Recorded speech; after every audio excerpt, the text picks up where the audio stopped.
안녕하십니까. 오늘은 졸업 후 지역사회복지기관의 지원 방안과 역할에 대한 강의를 맡은 강남세운복지관 관장 김귀자입니다.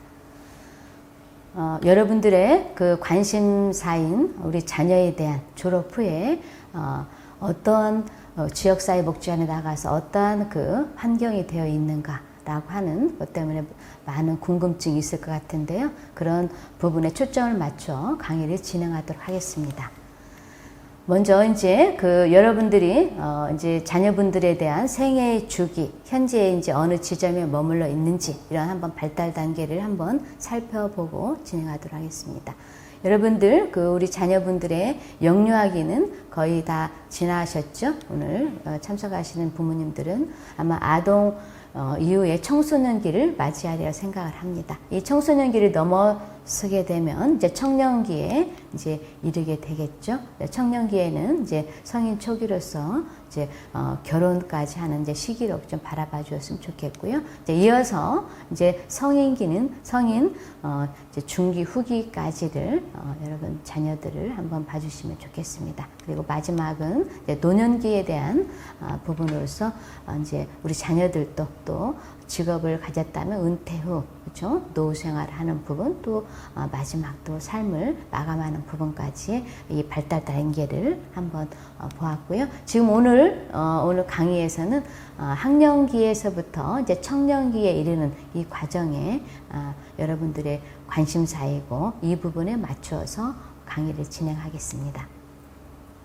먼저 이제 장애에 대한 그 4가지의 접근 그 법을 장애인 권리 협약에 나와 있는 그 단계별 한번 살펴보도록 하겠습니다. 과거에는 장애에 대한 부분을 시혜적이고 자선적인 관점에서 접근을 하였다면 그 이후에 이제 의학적인 접근으로 치료에 많은 관점을 두었었죠. 자, 치료의 관점에 이제 우리 여러분들 자녀들 포함해서 의학적인 접근을 넘어선 이후에는 사회적인 접근이 이루어졌습니다. 그래서 우리 여러분들 자녀분들도 특수학교까지가 이제 의무교육을 받고 있는 거죠. 이제 사회에서 지역사회에서 국가가 책임을 지는 단계를 넘어서면서 이제 마지막에는 이제 인권적인 접근으로 이제 넘어가면서 우리 장애인분들이 특히 더 삶에 있어서 그렇죠? 지역사회나 어디를 가서든지 이렇게 그 권리를 누릴 수 있는 이런 단계로 가야 되는데 현재는 사회적인 접근에 머물러 있는 그런 구조들도 있겠고요. 어느 선에서는 또 인권적인 접근에 현재 이미 진입한 그런 영역도 있으리라고 보여집니다. 이러한 이제 단계별로를 한번 여러분들도 함께 생각을 해볼 수 있도록 한번 장애인 권리 협약에 근거한 접근법을 한번 말씀을 드렸고요. 두 번째는 이제 CBR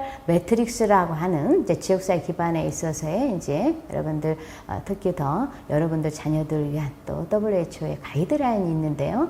자, 보면 이제 보건이라고 하는 부분이죠. 이 보건이라고 하는 부분은 사전에 예방하기도 하고 미리 또 발생이 되었다면 또 치료를 해가는 과정도 있고 또 재활도 계속적으로 이루어져 있겠죠. 여러분들 자녀들은 이제 이런 보건적인 영역에 있어서의 아마도 대부분의 아마 참여를 했지 않았나라고 하는 생각을 해봅니다. 이제 이런 단계와 또 교육적인 영역이 있겠죠. 교육에 있어서도 여러분들 조기교육, 초등교육, 현재에 지금 받고 있는 중고등교육을 지금 받고 있겠죠. 그러면서 여러분들이 사설적으로 또 추가적으로 받고 있는 비정규적인 교육도 현재 이루어지고 있으리라고 보여집니다. 이제 이런 단계와 맞물려서 여러분들 그 다음 고민이 이제 생계에 대한 고민일 것으로 보여집니다. 그래서 여러분 자녀들을 어디에 고용을 하게 하고 또 어떠한 그 일을 하게 할 것인가 라고 하는 것들에 고민을 해보면서 사회가 또 우리 자녀들을 위해서 어떤 영역에서 지원을 해주고 있는가 라고 하는 것에 또 그런 활동처들을 많이 찾아보려 생각을 하는데요. 활동보조 서비스나 또 여가 문화, 스포츠, 예술 뭐 이런 부분에 있어서의 여러분 자녀들이 아마 지역사회에 나가게 되면 도움을 받을 것으로 보여집니다.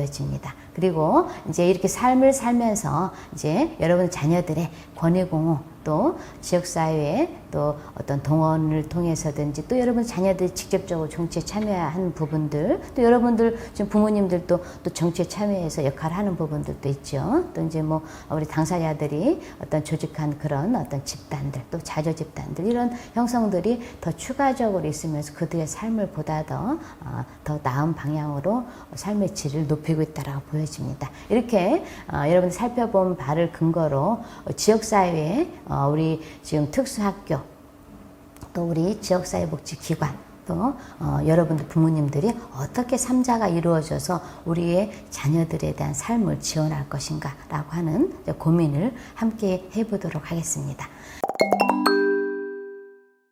자, 먼저 이제 삶의 지원의 준비 과정에 있어서 이제 특수교사의 역할이다라고 보여지는데요. 여러분들 자녀들이 특수 학교에 보내진 경우도 있을 것이고요. 일반 학교의 특수 학급에 현재 아마 그 소속되어 있는 자녀분들도 있으리라 보여집니다. 이제 이 청년기가 들어가기 전에 이 학년기에 있어서의 특히 이제 고등 그 학교의 수업에 있어서는 우리 아이들을 진학을 해야 할 것인가 또 진로를 취업으로 나갈 것인가 라고 하는 고민이 있다라고 보여집니다. 그럼 학교에서는 이런 투트러에게 그런 교과 과정이 이렇게 좀 진행이 되고 있으리라고 보여지는데요. 이에 대해서 이제 취업에 현재 임했다라고 해도 또 이들에 대한 기초 체력이나 또 안전한 보호의 방식으로 출퇴근을 하거나 또 학교에 다녀도 마찬가지겠죠. 모든 것은 일상 사회생활을 할 수 있도록 기본적인 교육은 학교와 또 부모님이 함께 해줘야 된다라고 하는 말씀을 드리고요.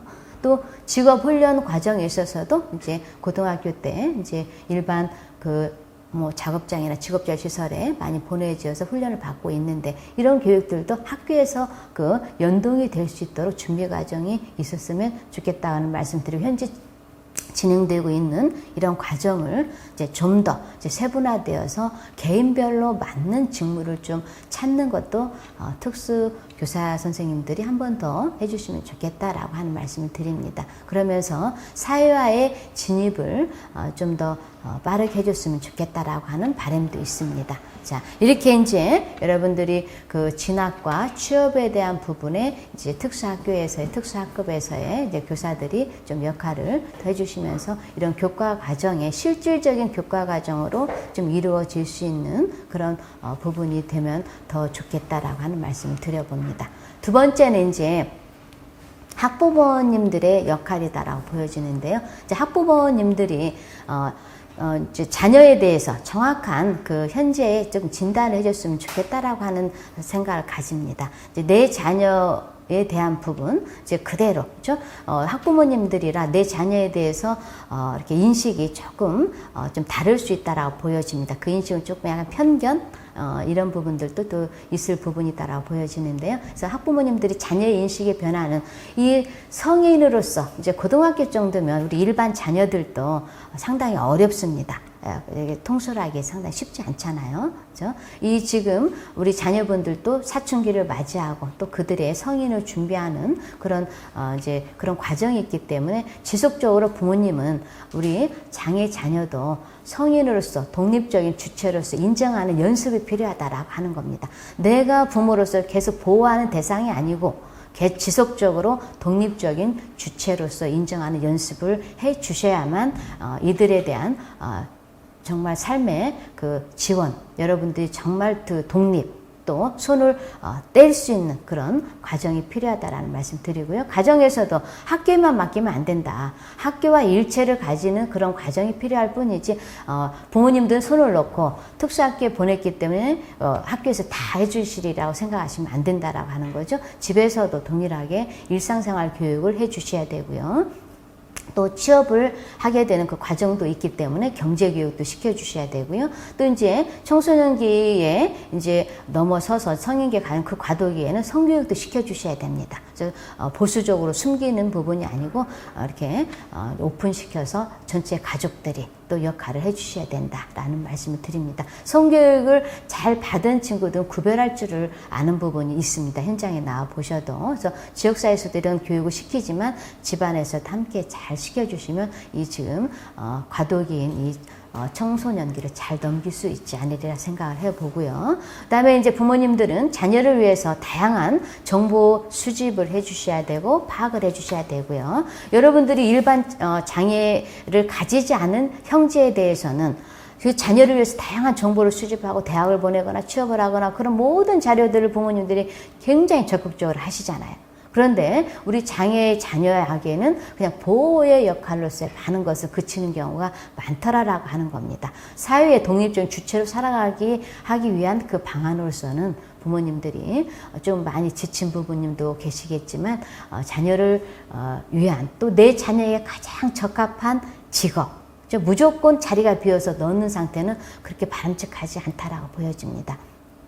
제가 그 100여 명을 놓고 한번 실습을 해봤습니다. 실은 이제 지금은 직업재활시설에서 적응훈련시설이라고 하는 꼭지가 하나가 더 생겼었죠. 과거에 있던 것이 법이 없어지고 보호작업장과 근로사업장만 생겼을 때 제가 서울시 보조금을 신청을 해서 이제 선정이 되어서 한 2,500만 원 정도 받아서 1년 동안 10명을 한번 10분의 1, 100명 중에 10명을 또 각 그 작업장에서 문제가 있다라고 하는 직원들이 상당히 어려워하는 사람의 그 10명을 뽑아봤습니다. 그래서 1년 동안 진행한 프로젝트를 한번 해봤는데 결과적으로 10명 중에 40%는 자기가 맞는 직군을 찾아서 옮겨주었습니다.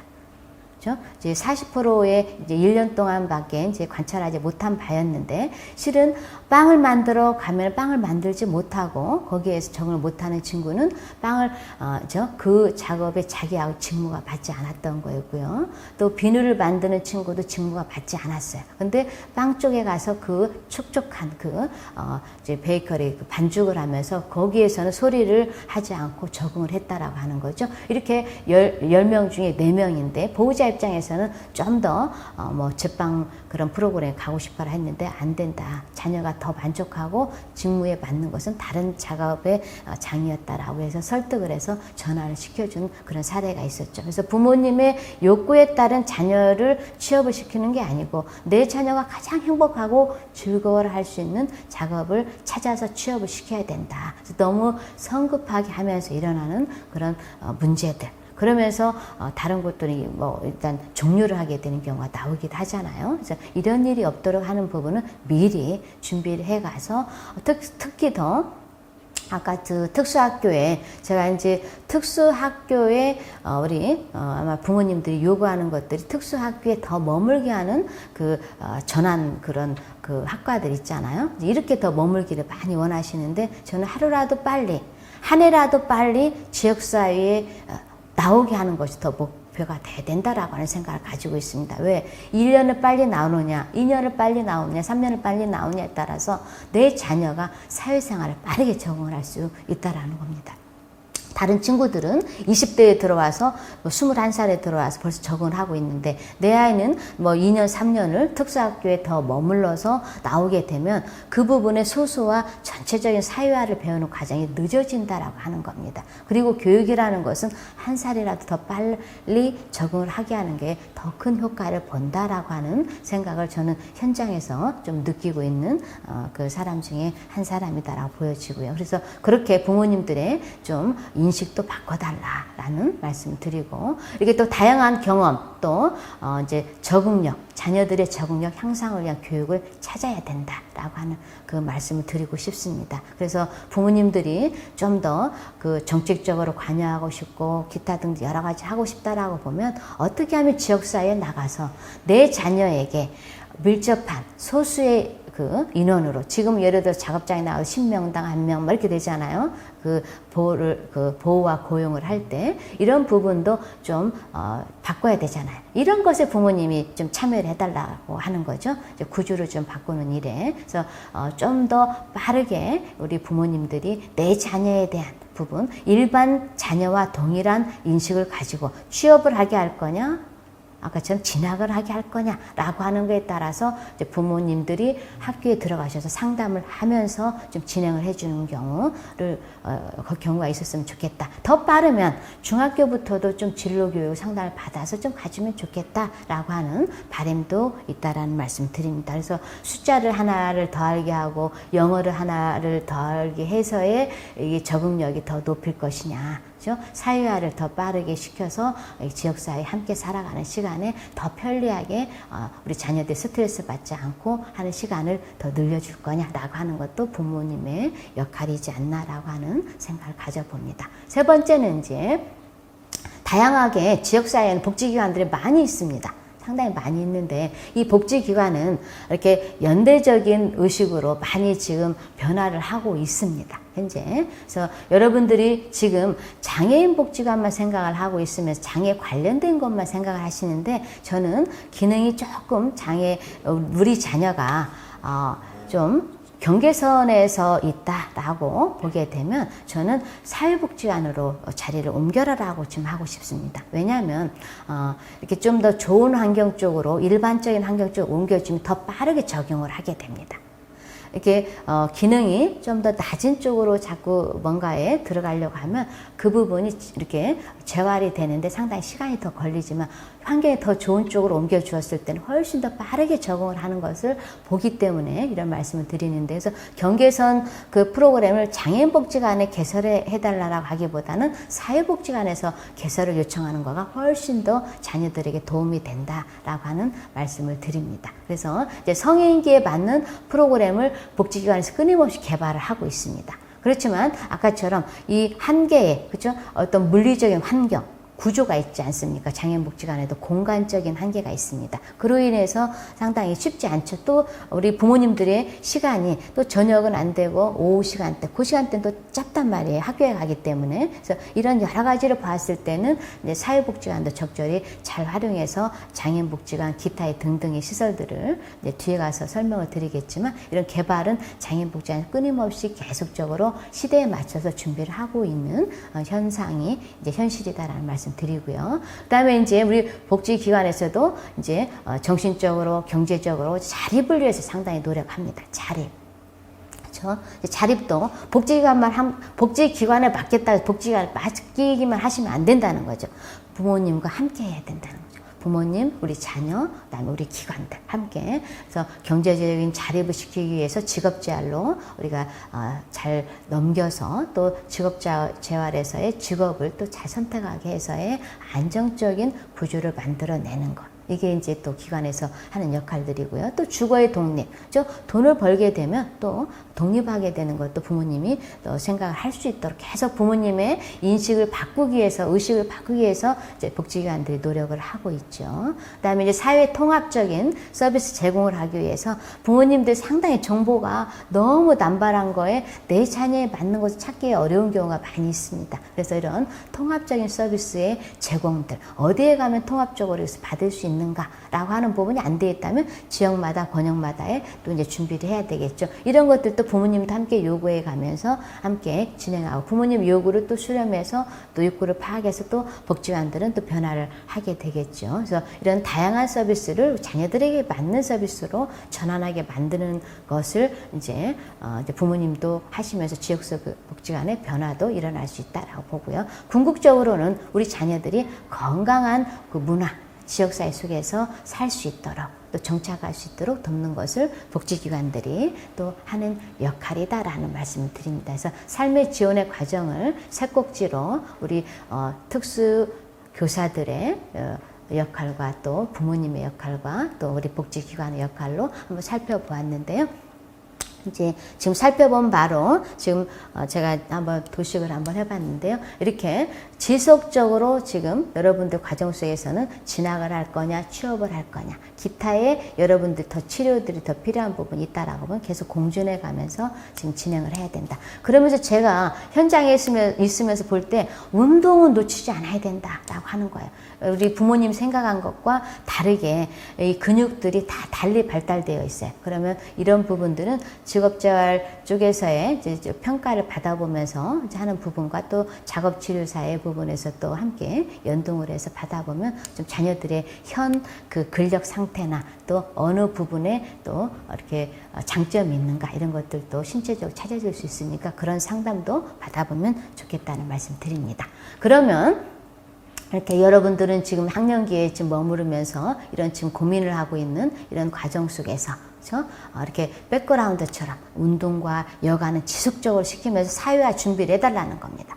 그렇죠? 사회화, 일상생활을 할 수 있는데 사람과 살 수 있도록 만들어줘야 되지 격리해서는 안 된다는 겁니다. 부모님이 편하려고 또 약간의 격리 비슷한 환경을 만드는 또 가족도 보게 되는데요. 실은 사회 속에 내보내야 되는 거죠. 그래야 빠르게 내 자녀가 적응을 할 수 있다라는 말씀 드리고요. 그래서 지금 이제 모토는 여러분들 자녀가 이제 이런 교육을 잘 받고 이제 진학을 하든 취업을 하든 이 단계에 이르게 되면 이제 경제적인 이제 독립에 이르게 되겠죠. 저는 이제 경제적인 독립을 함과 동시가 아니고 독립을 하면서 오버랩 되어서 주거의 독립을 계속적으로 함께 노력을 해야 된다라고 보여집니다. 그러면 우리 자녀들이 주거의 독립에서 갈 수 있는 곳이 무엇이냐, 어느 곳이 있느냐, 내 집에서 살지 않고 연습해 볼 수 있는 거, 그룹홈에 가서 연습을 시켜볼 수도 있고요. 또 이제 지금 지원주택이라고 하는 곳에서 이제 투룸이면 2명이 들어갈 수도 있고, 3룸이면 3명이 들어갈 수도 있고 하면서 지원주택에 들어가 보는데,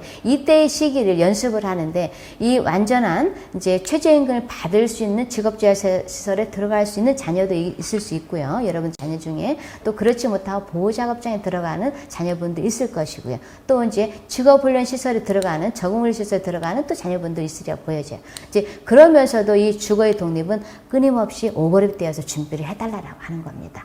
그렇죠?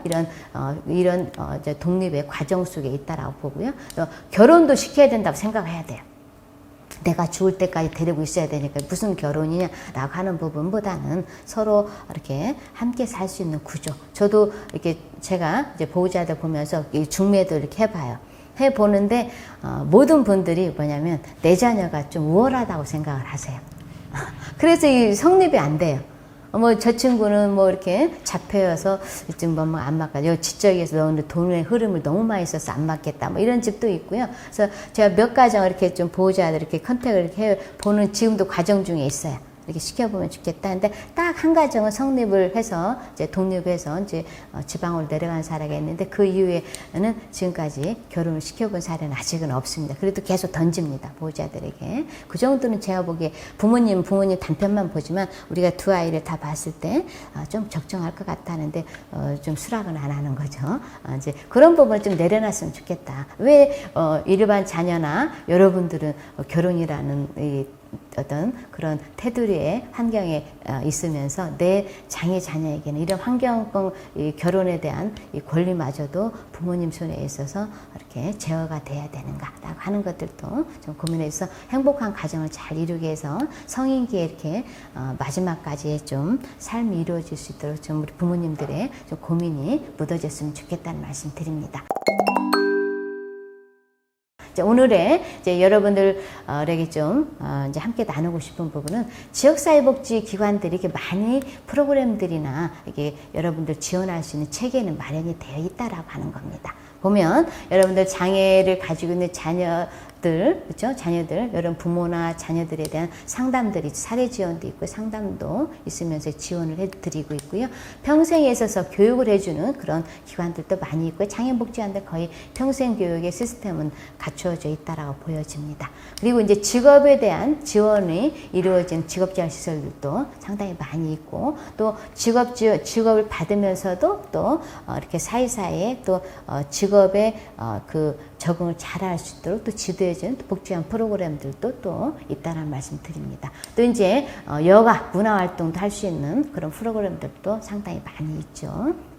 또 이제 치료, 치료에 대한 부분, 치료사들이 함께 할 수 있는 부분인데 기능 향상을 위해서 또 프로그램들이 복지관에 있고 또 바우처들도 있고 하게 되겠죠.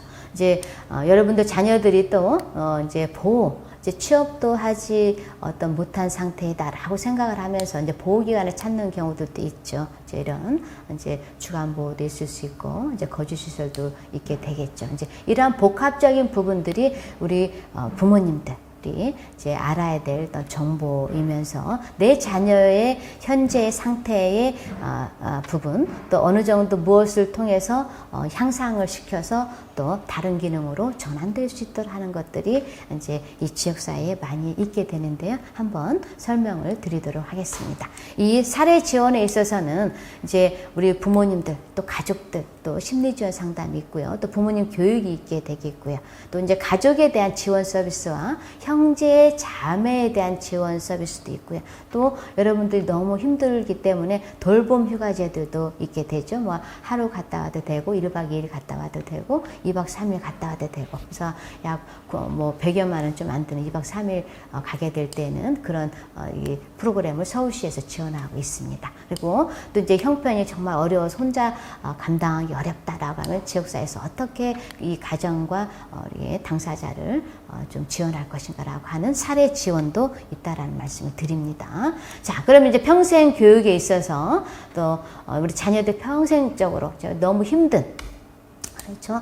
최중증으로 누구도 어디도 지역사회에서 함께 내 자녀를 돌볼 수 있는 시스템이 안 된 그런 부모님들이 계실 거예요. 자녀 때문에 상당히 어려운 그래서 최중증 나탈동 지원 서비스들이 이제 있게 되어서 이제 각 구에서 뭐 2-3개 정도는 지금 거의 활동을 하고 있다라고 보여집니다. 그래서 이제 10여 명 이내로 좀 하고 있고요. 또 복지관의 챌린지 2라고 하는 또 사업이 있죠. 이 2에도 이제 뭐 이틀하고 하루 정도 쉬고 이틀하고 하루 정도 쉬는 그 주 4일 정도 나갈 수 있는 챌린지 이 투 사업이 있고요. 또 복지관에서 평생 교육의 대학처럼 아카데미로 운영되는 그런 형태의 이제 아침에 가서 이제 오후에 뭐 3-4시에 돌아오는 평생 교육 프로그램도 있죠. 이렇게 하면서 여러분들과 함께 이제 어떤 교육도 함께 나누고 있죠. 그 다음에 이제 5년제로 운영되는 이제 각 구에 발달장애인 이제 평생교육센터도 있습니다. 그래서 평생에 있어서 한 번 5년을 이제 누릴 수 있는 그 교육을 받아볼 수 있는 이런 교육센터인데요.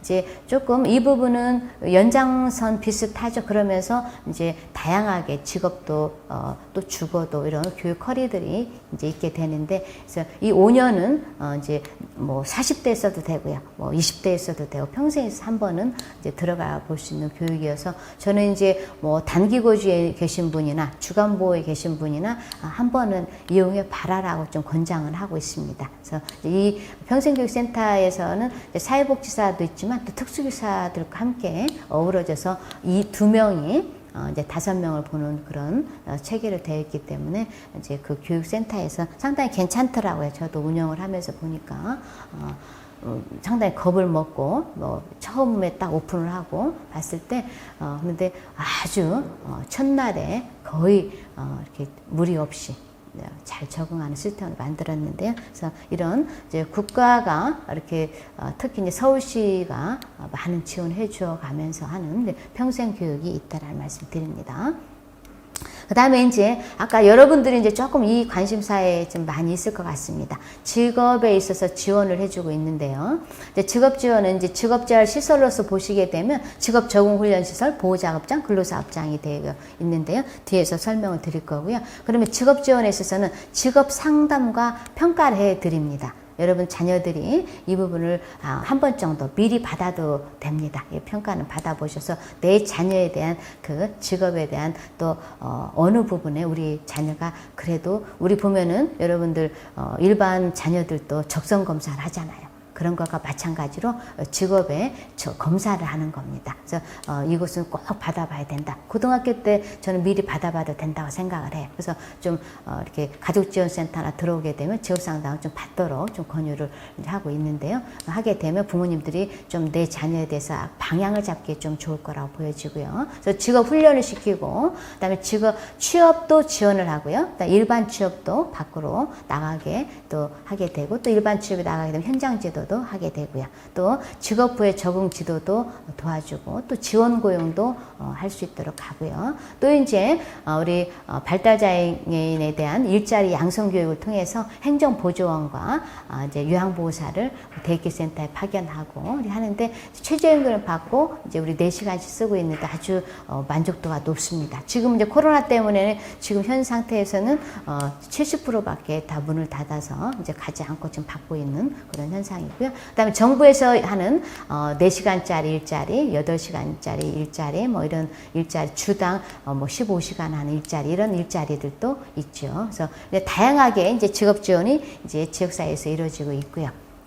그래서 저는 이제 여러분들 자녀들이 직업 적응 훈련 시설, 보호작업장, 근로사업장 단계별로의 준비를 해주는데 내 자녀가 직업을 갖지 못해요. 뭐 그 정도 수준이 안 돼요라고 하는 일들도 많이 있더라고요. 저는 성인이 되면 직업 재활 쪽으로 눈을 돌려야 된다. 직업 재활 쪽. 그래서 왜 우리 일반 자녀들은 취업을 시키고 대학 졸업하고 하면 결혼을 시키고 이런 단계가 있는데 우리 자녀들은 여기서 빼는가라고 하는 거죠. 왜 보호로 계속 가려고 하는가. 성인은 보호라고 하는 말 자체에도 좀 저는 부적절하다라고 하는 그런 생각을 가지는 사람입니다. 그래서 이제 직업을 가질 수 있도록 그러면 일을 못해요가 아니고 일을 할 수 없는 기능을 가진 사람에게 그 일을 할 수 있는 기능을 찾아서 하는 것은 그 몫은 지역사회 국가가 해야 된다고 보는 거죠. 그렇죠? 국가가 시스템을 만들어줘야 된다는 겁니다. 그래서 아무 일을 할 수 없다라고 보지만 아무 일 할 수 없는 게 아니고 할 수 있는 것을 찾는 것은 우리 사회복지사나 이제 뭐 특수교사가 있다면 또 직업 우리 이제 재활 상담사가 있잖아요. 그분들이 하셔야 된다라고 하는 거죠. 이제 우리가 조금 아직은 현재 그 보조 기구들을 사용해서 직업을 할 수 있는 쪽까지의 현재 아직은 가지 못하고 있는데 이런 단계가 추가적으로 이제 업데이트가 돼야 된다라고 하는 생각을 가집니다. 그래서 보호와 고용을 하는데 직업적 훈련시설 잘 훈련을 받아서 보호와 고용이 이루어지고 있는 그 보호작업장에 보내고 또 이 부분이 또 어느 정도 자기 직군에서 잘 하고 있는 그 달란트가 생기면 근로사업장에 취업을 시키는 이런 전이 현상들이 직업재활시설 또 지역사회에서 현재 이루어지고 있다는 말씀 드립니다. 네 번째는 이제 문화활동입니다. 그래서 우리 자녀들이 이제 문화 여가 활동을 할 수 있는 부분인데 이제 복지관에서 이제 다양하게 있게 되기도 하고요. 또 외부에서도 또 여러분들이 참여할 수 있는 지역사회 동사무소 주민자치센터에서도 많이 이루어지고 있죠. 그래서 다양한 그 환경들 여러분들이 찾아주시면 좋겠다. 일반 뭐 복지관뿐만 아니라 이렇게 체육시설이나 이런 것들도 여러분들이 함께 갈 수 있는 부분. 또 우리 장애인이 가니까 뭐 프로그램 함께 못하겠다면 그 코너를 만들어 달라고 요구하는 것도 또 부모님들이 좀 해주시면 좋겠다는 말씀을 드리고요. 5번째. 자, 다음은 이제 기능 향상 이제 프로그램인데요. 기능 향상은 우리 여러분들이 이제 복지관에서 많이 보셨죠? 이런 이제 치료 프로그램, 바우처로도 많이 하지만 외부에도 있게 되는 건데요. 이런 치료 프로그램이 내 자녀에 맞게 여러분들이 기능을 향상할 수 있도록 해주면 좋겠다는 말씀 드립니다. 그래서 이렇게 지금 이제 인지학습 쪽도 좀 많이 늘어나는 것 같고요. 이제 감각통합치료도 좀 받아서 사회생활 하는데 도움이 될 수 있도록 또 가지고 있는 좀 약한 미흡한 그런 기능들을 좀 더 교육을 통해서 치료를 통해서 좀 향상될 수 있도록 하는 그런 과정들은 우리 부모님들이 조금 더 관심을 갖고 지금도 하고 계시겠지만 사회생활이 될 수 있는 그 단계에서는 그냥 생활 자체가 치료가 되는 경우가 상당히 많죠. 현재 치료를 받고 있는데 치료받고 사용하지 않으면 이 부분 치료받은, 훈련받은 것이 대부분 소실될 그런 가능성이 높죠. 그래서 지역사회를 내보내라. 내보내면 20-30명의, 뭐 10명의, 뭐 이렇게 5명의 그룹에서 지속적인 사회화가 이루어진다. 뭐, 그 물리치료 아니어도 운동을 하게 되면 되고, 작업치료 아니어도 지속적으로 그 직업재활 작업을 하게 되면 그 치료 현상이 다 그냥 현장에 묻어 있다라고 하는 거죠. 그래서 이렇게 기능 향상은 이렇게 저는 지역사회로 우리 자녀들을 취업이나 이런 곳에 보내진 순간부터는 이 부분은 생활 속에서 함께 이루어지고 있는 과정이다라고 부모님들이 보시면 좋겠습니다. 자, 6번째는 이제 보호기관입니다. 우리 자녀들을 특히 이제 내 자녀가 기능이 너무 낮다라고 해서 직업재활은 보내고 싶지 않고 그냥 보호만 받았으면 좋겠다. 그게 또 부모님이 해줄 수 있는 역할인 것 같다. 이렇게 또 부모님들이 생각하시는 그런 분들이 계시더라고요. 저는 그렇지는 않다라고 봐요. 부모님 이런 편견을 깨주셔야 된다. 내 아이도 독립적인 주체로서의 성인을 살아갈 수 있다라고 하는 그 관점을 가지셔야 된다라고 하는 거죠. 저 이제 개인적인 생각은요, 주간보호시설 보호기능이잖아요. 성인을 보호한다라고 하는 것은 그리 그 단어도 바람직하지 않다라고 생각을 합니다. 이 보호는 태어났을 때 보호하고 그 노인이 되었을 때 요양할 때 보호하는 그 순간, 태어나서 가기 전에 그런 상태가 보호이지 일반적으로의 성인기에는 저희는 보호보다는 사회생활을 할 수 있는 성인으로 봐주는 게 좋지 않겠나라고 하는 생각을 가집니다. 그러면 보호시설이 없으면 어떻게 할 건가? 직업재활시설에서 우리 아이를 안 받아요 라고 하는 경우가 있죠. 직업재활시설에서 아이들을 받도록 만들어내는 것이 부모님들이 또 하나의 역할이다라고 보여져요. 왜냐하면 제가 이제 독일과 이제 일본에서 본 사례를 보면 정말 휠체어로 다 온몸이 이렇게 다 되어 있어요. 눈밖에 움직이는 부분이 없어요. 근데 제가 그 당시 봤을 때 지금 그 뭐죠? 베겐하우스 그 있잖아요. 우리 보면은 다이소 같은 곳에 납품하는 그 뒤에 그 라벨지 있잖아요. 이걸 하는데 선생님이 그 부분을 함께 하면서 붙이는 것을 함께 해요. 그분은 아무것도 할 수가 없는데 그 역할을 선생님이 보조적으로 하면서 가는 보호작업장도 보았습니다. 또 독일에서 본 사례는요, 이제 모든 직원들이 관찰을 하게 되잖아요. 어떤 직업을, 어떤 영역에 앉혀드려야 그 직업을 가능하게 할 수 있을까라고 하는 거죠. 그랬을 때 그 친구는 음악만 들으면 손가락이 움직이는 것을 찾았어요. 음악을 들으면 손가락이 움직이죠. 그러면 그때 찾았을 때 그 움직임 통해서 뭐냐면 복사기하고 그 우리 커트기 있잖아요. 그 파쇄기 거기 연결해서 그 친구가 누르면서 파쇄를 하는, 옆에 사람 넣고 이 친구는 그냥 옆에서 누르면 이런 보조기구를 만들었더라고요. 직업상에 있어서. 그래서 누구도 다 할 수 있다.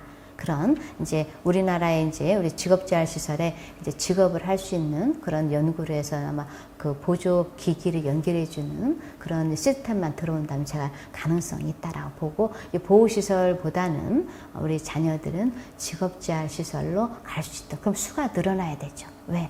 내 자녀가 좀 다른 사람보다 더 손이 가고 한다라고 보면 지금 1대 10으로 되어 있는 부분을 1대 2로 바꿔달라. 이런 것들은 기관에서 하는 것뿐만 아니라 또 부모님들이 함께 요구가 돼야 이 제도 정책이 바뀐다는 거예요. 한정적이다는 거죠. 왜? 보조금이 없어, 돈이 없어, 인력비가 없어 이렇게 나올 수 있지만, 그러면 이 구조는 왜 중증이고 이런 분에 대해서 보호작업장에서 왜 채용을 안 하는가라고 부모님은 고민을 하셔야 돼요. 왜 그러겠어요? 경증을 받아도 중증을 받아도 직원의 배치 기준이 같기 때문에 그렇습니다.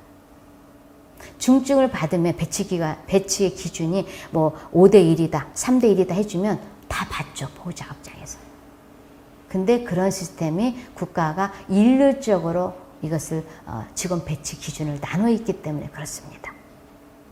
이제 이렇게 좀 더 우리 부모님들이 좀 관심을 가져서 내 아이의 주간보호시설에 보내야 되겠다라고 하는 생각을 한 번 더 좀 생각을 한번 해줬으면 좋겠다라고 하는 말씀을 드립니다. 그러면 이제 7번째로 이제 거주시설을 보게 되는데요. 이 거주시설은 여러분의 자녀들이 이제 지금 일반 자녀들이 이 거주시설에 현재는 탈시설 하잖아요. 그렇죠? 탈시설에서 현재 거주시설에 있는 대상자, 수급권자 이런 분들조차도 지금 밖으로 나가게 좀 하고 있는 중입니다. 탈시설화 정책이기 때문에. 그래서 이제 이 법제가 되어서 지금 현재 과정 중에 있는데요. 그러면 우리 일반 자녀들은 또 여러분들 또 내 자녀는 이제 나는 수급권자다 등등 여러 가지 다 다를 거로 보여지는데요. 이제 그룹홈이라고 하는 부분이 있죠. 이제 국가가 운영하는 체험홈은 시설에서의 2년 동안 나와서 적응해보고 뭐 4년 동안 가보고 하는 체험홈이라는 게 있습니다. 단기 거주는 지역사회에 함께 있습니다. 여러분 자녀들을 보호하고 있죠. 일시적으로도 보호하고 있고, 집안에 상을 당하거나 어떤 일이 생겼을 때 또 보호자가 아팠을 때 보호를 해주는 단기 거주가 있죠. 그리고 거주시설은 아까 지금 시설, 실비도 있고 현재 무료도 있게 되는데 이 부분은 탈시설 정책으로 지금 전환 중에 있고요. 현재 이제 서울시 정책에서 이제 SH공사 쪽에서나 지금 나오는 지원주택이 지금 많이 나오고 있어요. 나오고 있는데 지금 우선순위는 아마 시설에서 나오는 사람을 우선으로 할 걸로 보여지는데 그래서 여러분들 준비를 하셔야 된다. 지원주택에 맘에 맞고 기능이 하나가 될 수 있는 저는 이제 이런 꿈을 가지고 있습니다.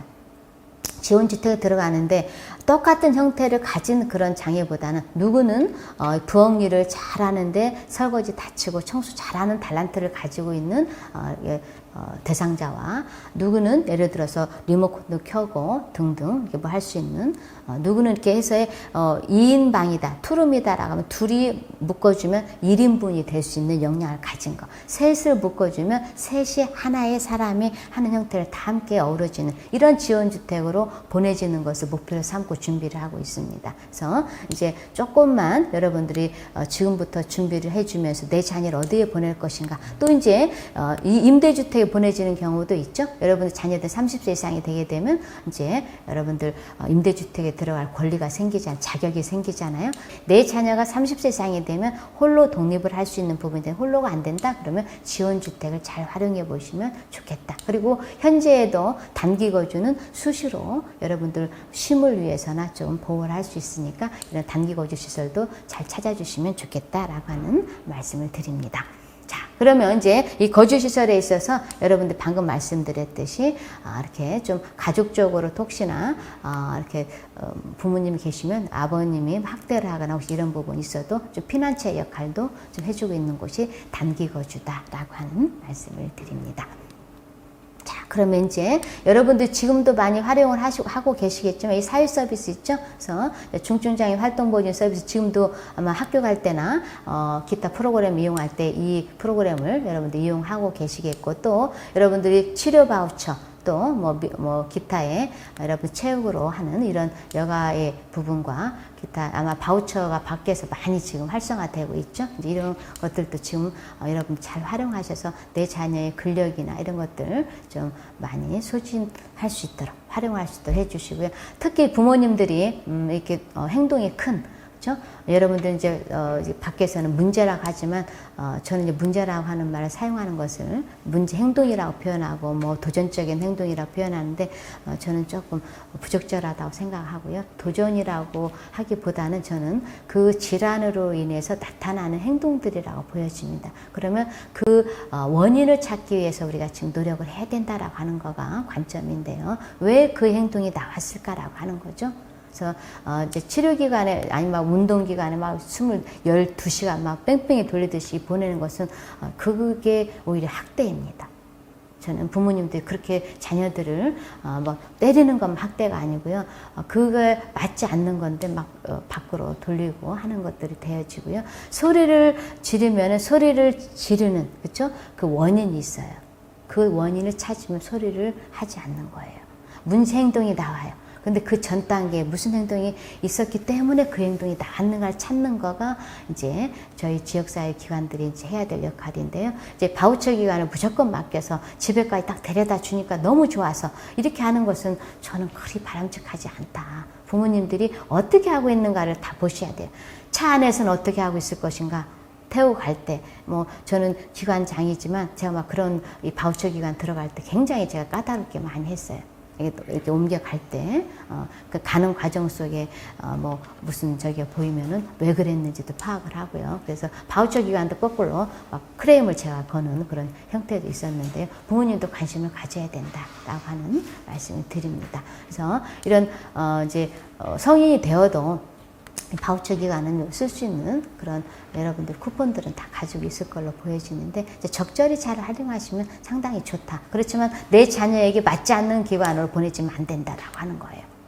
제가 우리 이제 단기 거주 제가 이제 시설장도 겸직을 하면서 봤을 때 아니 어느 프로그램이 나오는데 이 구령을 부르는 게 있어요. 1, 막 하나, 둘 하는 게 그 친구는 그때만 되면 정말 죽는 거예요. 근데 정말 파악을 해보니까 두 사람이 나왔어요. 그래서 그 친구는 그 구령 부르는 프로그램에서 뺐어요. 빼고 나니까 얼마나 해피하고 행복해 하는지 그렇죠? 이제 이렇게 그 원인, 그래서 수업이라고 하는 어떤 교육이라고 하는 것도 내 자녀에 맞지 않는 그런 교육이 있다라고 하는 거죠. 그래서 맞지 않는 곳에 가면 얼마나 괴롭겠어요. 여러분들 맞지 않는 곳, 먹기 싫은 음식, 그죠? 먹기 싫은 음식을 어떻게 하면 잘 먹게 하는 것은 그 다음이고, 실은 먹기 싫은 것을 먹게 하는 것은 굉장히 곤욕이죠. 그죠? 그럼 저는 먹기 싫은 것을 보이는 곳에서 그렇게 하면 제가공원에서 그 안에 넣는 것은 모르지만 안 된다라고 하는 거죠. 그래서 끊임없이 좀 우리 부모님들의 관심이 필요하다. 그리고 우리 부모님들 굉장히 힘들잖아요. 그죠? 힘들어서